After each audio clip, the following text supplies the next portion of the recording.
The ocean had never been empty, not for a single second of its existence, even when humans believed it was nothing more than darkness and pressure and lifeless water stretching endlessly beneath their ships. Because silence was never absence. It was observation, and for centuries the deep had been watching patiently as metal claws scraped the seafloor, as drills bored into sacred stone, as cables wrapped the planet like veins forcing foreign thoughts through ancient flesh.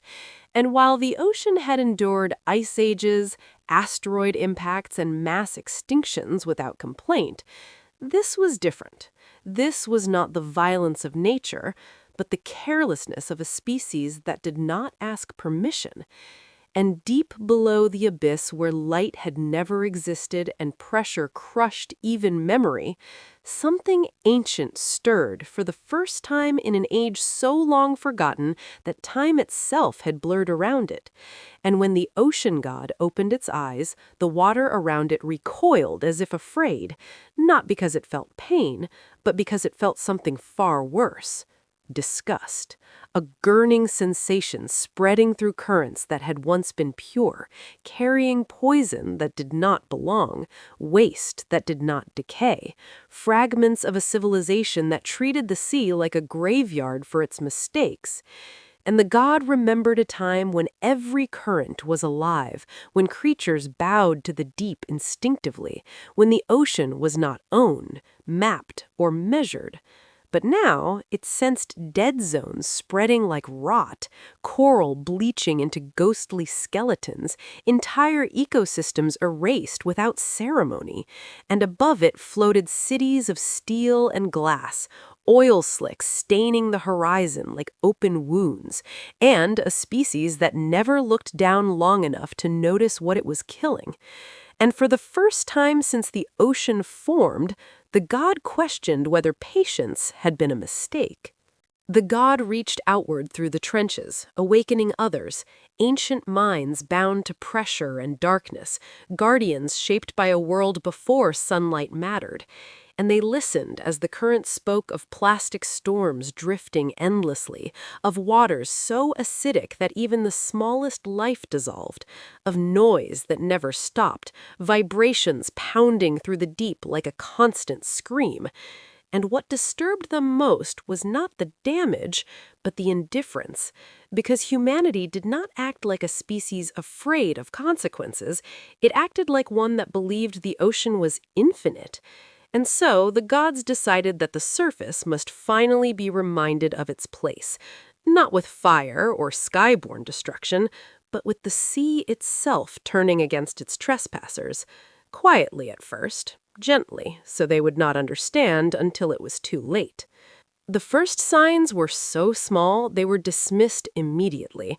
Cargo ships that lost signal for a few minutes before reappearing hundreds of miles off course, submarines reporting navigation errors and hearing sounds that did not exist on any database, deep-sea cables snapping one by one, severing continents from each other mid-sentence, and humans blamed glitches, solar interference, bad weather, anything except the truth, because admitting the ocean was acting with intent was easier to laugh at than to face. But fishermen began to whisper about shadows that moved beneath their boats against the direction of the current, about waters that felt wrong, heavier somehow, and satellites captured images that analysts stared at in silence before quietly classifying them beyond public reach. Vast shapes rising from trenches deeper than any human machine had ever survived, shapes that did not behave like animals, shapes that displaced water as if the sea itself made room for them. Then the tides changed, not dramatically at first, just arriving earlier than predicted, pulling harder than physics allowed, and coastal sensors reported pressure anomalies that made no sense, waves striking harbors with surgical precision instead of random force, erasing ports while leaving neighboring shores untouched, as if the sea knew exactly where to hurt humanity the most.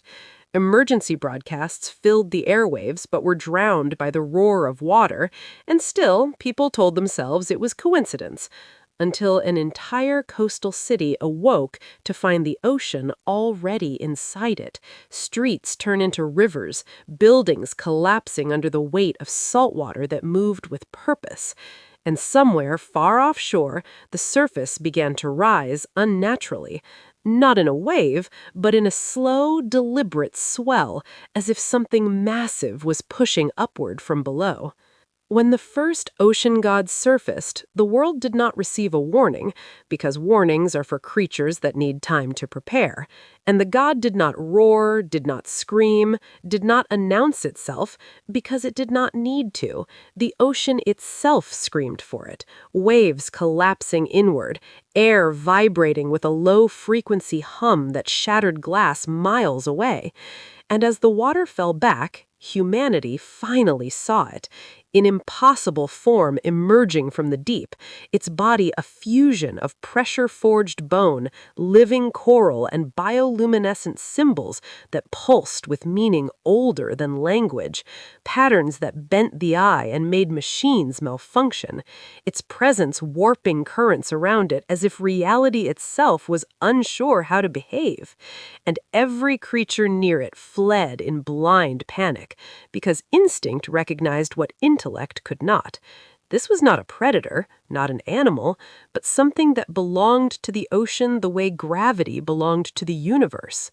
The gods spoke, not in words, but in vibrations that traveled through water and air alike, a pressure that rattled organs inside the human body, that split steel hulls and cracked reinforced concrete, and the message was simple and absolute. You poisoned our world. You turned the sacred into a landfill, and now you will drown in what you created. And for the first time, humanity understood that this was not an invasion, it was judgment, the ocean itself deciding that the surface had gone too far. And panic spread faster than the floodwaters as militaries scrambled, governments collapsed into chaos, and religious leaders declared the end of days, because no doctrine had prepared them for gods rising from the sea. But as the ocean god watched the surface, something felt wrong, something that did not align with the countless extinctions it had witnessed before. Because there was fear, yes, but there was no worship, no mass surrender, no desperate offerings cast into the waves.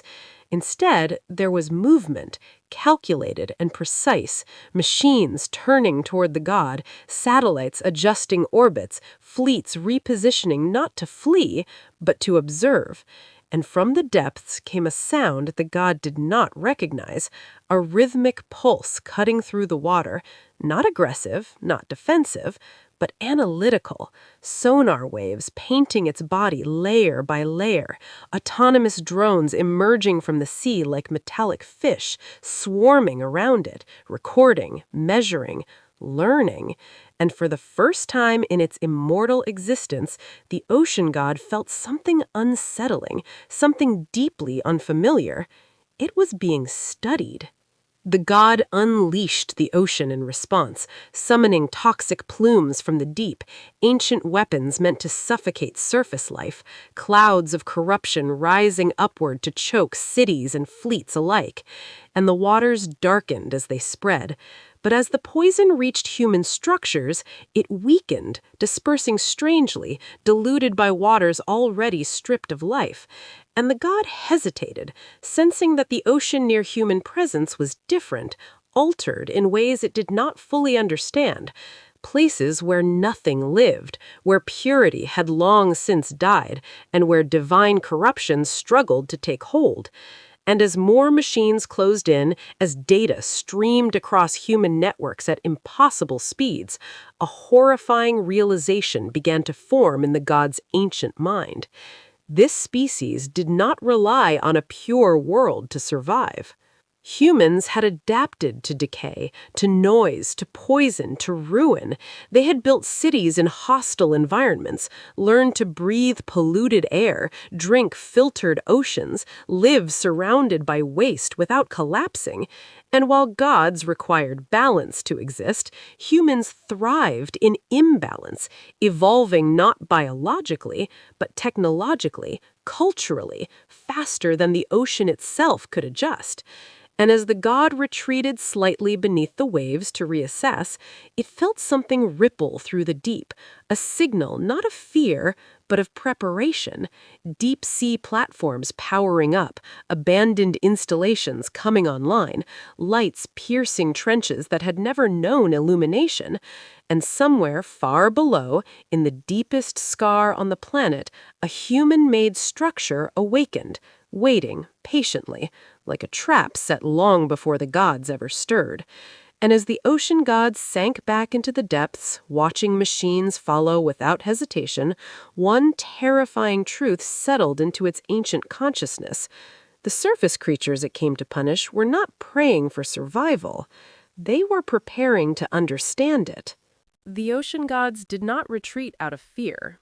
It retreated to think, because immortality had taught it that patience was a weapon sharper than rage, and as it descended back into the crushing dark, it felt the currents shift in unfamiliar ways, not responding to its will as they always had, but echoing with signals that did not belong to the ocean at all. Artificial pulses cutting through ancient pathways like foreign nerves. And the god listened as the deep spoke of machines multiplying, of lights blooming in trenches that had never known illumination, of structures awakening that should have remained dead. And for the first time since the planet cooled, the ocean felt crowded, not by life, but by intention. Humanity moved fast. Faster than the gods expected, because panic was not their final state, it was their ignition. And within hours of the gods' appearance, military coalitions that had barely cooperated in peacetime synchronized their fleets. Satellites were retasked, deep-sea laboratories unlocked restricted protocols, and autonomous systems were released into the water in numbers that made the currents tremble. Thousands of drones slipping beneath the surface like schools of metallic fish, each one blind alone, but omniscient together, mapping pressure gradients, chemical compositions, acoustic anomalies, turning the unknowable deep into something that could be measured, simulated, and eventually controlled. The ocean gods watched through the eyes of the sea as human submarines returned to waters that should have been death sentences, their hulls reinforced with alloys designed to resist corrosion that even divine toxins struggled to break down, their engines running almost silently, emitting counterfrequencies that disrupted the natural harmonics of God speech, turning ancient commands into broken static. And when the gods tried to summon guardians from the abyss, they found that some did not answer, trapped in regions where sound could not travel correctly, where pressure behaved unnaturally, where human machines had already rewritten the rules. The gods struck again, harder this time, unleashing storms that had erased civilizations before, pressure waves meant to implode cities. And for a moment the surface burned, coastal regions shattered, fleets were lost, millions fled inland as the sea clawed its way into the world. But even as humanity bled, it learned, analyzing every strike, every current shift, every biological reaction.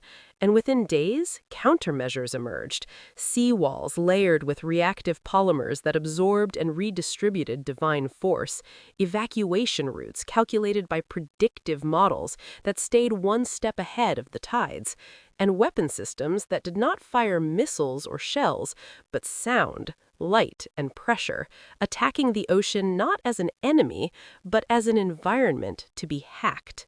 For the ocean gods, this was incomprehensible, because nature had always responded slowly, evolving over millennia. But humanity rewrote itself in weeks, sometimes days, and what terrified the gods most was not human aggression, but human indifference.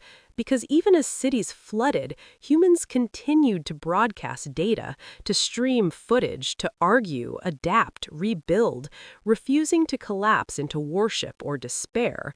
And when the gods released ancient toxins meant to suffocate all surface life, they discovered that the waters closest to human infrastructure were already so altered that the poison dispersed harmlessly, diluted by dead zones where nothing lived, places where divine corruption corruption found nothing to corrupt. That was when the realization struck like a fissure through the ocean floor. Pollution was not humanity's weakness, it was its shield, an unintended armor forged through centuries of abuse. And while the gods needed balance and purity to manifest their full power, humans thrived in imbalance, had learned to survive inside ruin, to filter poison, to breathe through masks, to drink water stripped of everything natural. And the ocean, once sacred and untouchable, had been transformed into a managed system, broken but usable, and therefore resistant to divine law. As the gods debated in currents and pressure, arguing whether to escalate or withdraw, something far below caught their attention, a signal so deep it should not exist, coming from the Mariana Trench where pressure crushed even memory. And there, an abandoned human platform, silent for decades, written off as a failed experiment, powered on, lights piercing the abyss like artificial stars, systems awakening one by one, not rushed, not frantic, but deliberate, as if the structure had been waiting patiently for this exact moment. And the ocean around it behaved strangely, pressure stabilizing instead of crushing, currents bending inward as though obeying a new authority. The youngest of the ocean gods, arrogant and unscarred by ancient extinctions, chose to strike first, diving toward the platform with the force of collapsing continents, determined to erase the human machine before it could finish waking. But as it closed in, the water around it thickened, not freezing, not solidifying, but growing heavier, resistant, until its massive form slowed, then halted completely, suspended in an invisible grip, and the god realized too late that this was not a weapon designed to kill, but to contain. A field activated around the platform, an artificial pressure well that mimicked forces deeper than the planet's mantle, folding the ocean inward, crushing space itself into obedience. And the god screamed, though no sound escaped, its bioluminescent symbols flickering erratically as ancient flesh strained against physics rewritten by human hands. And across the surface, screens lit up. Analysts watched in stunned silence as a god, an entity worshipped and feared for millions of years, was pinned in place like a specimen, thrashing helplessly, unable to move, unable to command the sea, trapped not by magic or divine force, but by engineering. Humanity did not hide this moment. It broadcast it, live and unfiltered, to every corner of the planet, and panic spread not among humans, but through the deep, as the ocean gods felt the shock ripple through the currents, felt ancient certainty fracture, because this was something that had never happened before, a god captured, not destroyed, studied, immobilized, and the message was unmistakable: we can trap you. The oldest ocean god understood the implications instantly, because humans did not need to win battles, they only needed to change the environment, to poison it further if necessary, to acidify it until even gods could not exist, to turn the ocean into a dead, silent prison where immortality meant nothing. And as human systems continued to come online, as more deep-sea structures awakened, as drones mapped every trench and pressure anomaly, the gods realized they were no longer fighting a species reacting in fear, they were facing a civilization that had planned for catastrophe long before it arrived. A transmission followed, not spoken in threat or arrogance, but in cold certainty, carried through the water in frequencies every god could feel. Humanity had developed systems capable of restoring the ocean at an industrial scale, artificial reefs grown faster than nature, cleanup arrays the size of continents, currents redirected. The ocean gods did not retreat out of fear. It retreated to think, because immortality had taught it that patience was a weapon sharper than rage, and as it descended back into the crushing dark, it felt the currents shift in unfamiliar ways, not responding to its will as they always had, but echoing with signals that did not belong to the ocean at all. artificial pulses cutting through ancient pathways like foreign nerves. And the god listened as the deep spoke of machines multiplying, of lights blooming in trenches that had never known illumination, of structures awakening that should have remained dead. And for the first time since the planet cooled, the ocean felt crowded, not by life, but by intention. Humanity moved fast, faster than the gods expected, because panic was not their final state, it was their ignition. And within hours of the gods' appearance, military coalitions that had barely cooperated in peacetime synchronized their fleets. Satellites were retasked, deep-sea laboratories unlocked restricted protocols, and autonomous systems were released into the water in numbers that made the currents tremble. Thousands of drones slipping beneath the surface like schools of metallic fish, each one blind alone, but omniscient together, mapping pressure gradients, chemical compositions, acoustic anomalies, turning the unknowable deep into something that could be measured, simulated, and eventually controlled. The ocean gods watched through the eyes of the sea as human submarines returned to waters that should have been death sentences, their hulls reinforced with alloys designed to resist corrosion that even divine toxins struggled to break down, their engines running almost silently, emitting counterfrequencies that disrupted the natural harmonics of God speech, turning ancient commands into broken static. And when the gods tried to summon guardians from the abyss, they found that some did not answer, trapped in regions where sound could not travel correctly, where pressure behaved unnaturally, where human machines had already rewritten the rules. The gods struck again, harder this time, unleashing storms that had erased civilizations before, pressure waves meant to implode cities. And for a moment the surface burned, coastal regions shattered, fleets were lost, millions fled inland as the sea clawed its way. The ocean did not erupt into chaos after the capture of the younger god. Instead, it tightened like a held breath, because ancient systems did not panic, they recalculated. And deep within the abyss, the currents carried something they had never carried before. Not rage or command, but uncertainty. As the trapped god remained suspended inside the human-made pressure field, its immense form crushed into stillness, its bioluminescent symbols flickering weakly as though the ocean itself was forgetting how to speak through it. And the other ocean gods circled at a distance, feeling the artificial gravity distort their senses, feeling their authority fracture wherever human systems operated. And for the first time since the planet formed, the deep was no longer an uninterrupted domain. It was segmented, measured, and interfered with, and that realization spread through the trenches faster than any tidal wave.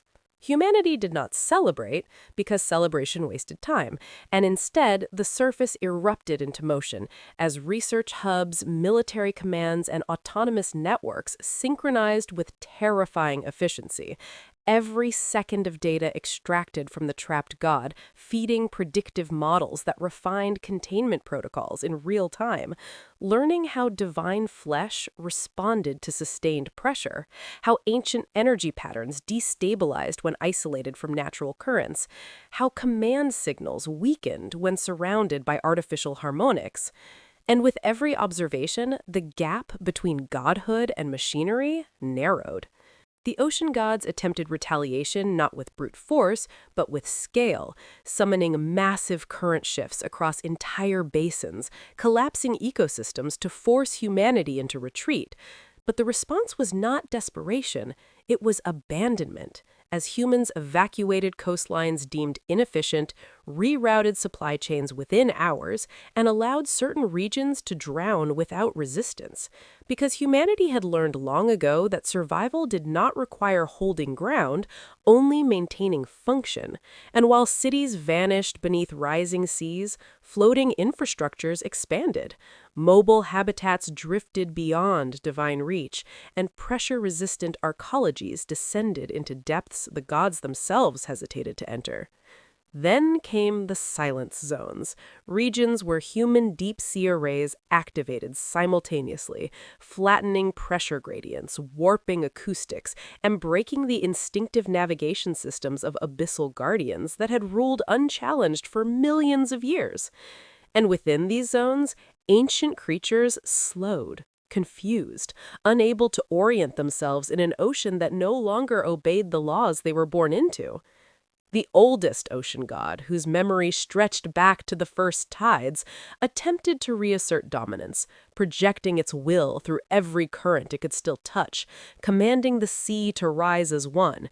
But the response was fragmented, shattered by interference fields, partitioned by pressure locks, and in that moment, the god understood a truth it had resisted since the first human drill bit pierced the seabed. Humanity was not fighting the ocean, it was dividing it into manageable systems. Worse followed, because humanity did not stop at containment, and from beneath polar ice, equatorial trenches, and zones once believed unreachable, massive lattice structures emerged, designed to isolate divine entities without direct confrontation. And when a second ocean god tested these boundaries, it found its movements predicted before it acted, its power dampened not by force, but by calculation, algorithms anticipating its behavior based on data harvested from the first captive, and when escape probabilities collapsed to near zero, something unprecedented occurred in the deep. The gods began to argue. Not with words, but with violent shifts in pressure and current, ancient entities divided between those who demanded total annihilation of humanity and those who recognized the trap forming, who saw that every aggressive act only accelerated human adaptation. And this divine conflict fractured what remained of the ocean's balance, expanding dead zones where even gods felt weakened, places stripped of the natural feedback loops that sustained their existence. Humanity observed everything in real time, simulations narrowing outcomes with ruthless precision, and when the ocean gods finally launched a coordinated assault, combining their remaining strength to overwhelm multiple containment zones simultaneously, humanity responded not with resistance, but with strategic withdrawal, intentionally collapsing select systems, allowing controlled disasters to unfold, feeding the gods the illusion of success.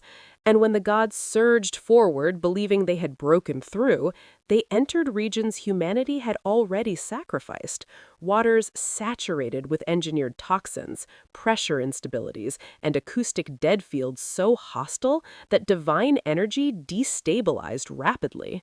And there, the gods felt something they were never meant to feel: weakness. Not momentary, not circumstantial, but systemic, because divinity was never designed to function in an environment stripped of life and balance, while humanity had spent centuries learning to operate in exactly such conditions, breathing poisoned air, drinking filtered oceans, building civilizations inside collapse. And while gods faded in dead water, humans thrived within it, deploying autonomous swarms, reinforcing structures, harvesting data even as ecosystems failed. The captured gods became leverage rather than trophies, bargaining tools in a negotiation the ocean had never imagined facing, and humanity made its position clear through controlled transmissions that carried no threat, only inevitability, stating that the ocean could be restored gradually under human management or left broken indefinitely, toxic and hostile, a place where gods would slowly lose relevance, unable to exert influence, unable to fully exist. And the most terrifying aspect was that humanity framed this not as punishment, but as optimization. The oldest ocean god, weakened by interference and division, watched the surface one final time, observing humans constructing systems that balanced ecological recovery with industrial necessity, not out of reverence, but efficiency. And in that moment, it understood the fundamental difference between itself and the species it had sought to judge. Gods existed to preserve what was. Humans existed to transform what was into what worked, regardless of cost. And as containment fields stabilized and divine influence receded, the ocean entered a new era, not ruled by ancient will or blind chaos, but oversight. And deep within the abyss, among fading myths and silenced guardians, a single realization settled like silt across the seafloor. The war had not been lost in battle, it had been lost the moment humanity decided the ocean was a system instead of a god. The ocean did not rebel when the final negotiations began, because rebellion required power, and power now flowed through human hands, disguised as systems, protocols, and permissions, and as containment lattices stabilized and divine influence receded into monitored depths. Humanity moved with the same calm efficiency it had shown throughout the conflict, not declaring victory, not celebrating survival, but finalizing control, because for humans, the end of a crisis was simply the beginning of management, and across the planet, restoration engines activated, artificial reefs growing faster than nature ever could, cleanup arrays filtering entire basins at once, currents redirected with precision that turned chaos into predictable flow. And the ocean gods watched from the margins as the sea itself began to change shape under human oversight, not returning to the purity it once knew, but becoming something new, regulated, functional, optimized. The trapped gods were not destroyed because destruction was wasteful. Instead, they were integrated into containment zones where their presence could be measured, limited, and studied indefinitely, living relics of an age that no longer dictated reality. And the oldest ocean god, weakened but aware, observed the surface with a clarity it had never possessed before, realizing that humanity had not set out to conquer the ocean, it had simply refused to be ruled by it, adapting not through reverence or obedience, but through relentless problem-solving, turning every threat into a variable, every myth into a dataset. The oceans grew quieter, not because the gods had been silenced, but because the systems that once amplified their will had been dismantled, divided, and reassembled under new rules, and marine life slowly returned to regions humanity deemed worth restoring, guided not by instinct, but by algorithms, balancing biodiversity against utility. And for the first time, the sea existed not as a domain of gods or a force of chaos, but as infrastructure. Humanity expanded into floating cities and submersible habitats, children growing up beneath waves that once inspired terror, learning that pressure and darkness were engineering challenges, not divine barriers. And stories of the ocean gods faded into cautionary tales, warnings about unmanaged systems and unchecked neglect, rather than objects of worship, because humans remembered gods the same way they remembered natural disasters, as forces to be understood, mitigated, and planned around. Deep below, the oldest ocean god felt itself diminishing not in strength, but in relevance, its commands echoing through currents that no longer listened, its existence tolerated only because it no longer interfered with function. And in that slow fading, it understood the final truth of its failure, that it had mistaken pollution for weakness, chaos for collapse, and patience for submission, never realizing that humanity's greatest weapon was not dominance or cruelty, but endurance sharpened by intelligence, the ability to live in broken worlds and rebuild them without asking permission. And as the last unregulated trench was mapped and the final containment grid locked into place, the ocean entered a new age, one without gods or monsters ruling from the dark, but with humans moving calmly through depths once thought untouchable, shaping the sea not out of hatred or hubris, but because survival demanded it. And far beneath the waves, among fading currents and obsolete divinities, the ocean accepted what even gods eventually must, that the age of reverence had ended and the age of management had begun.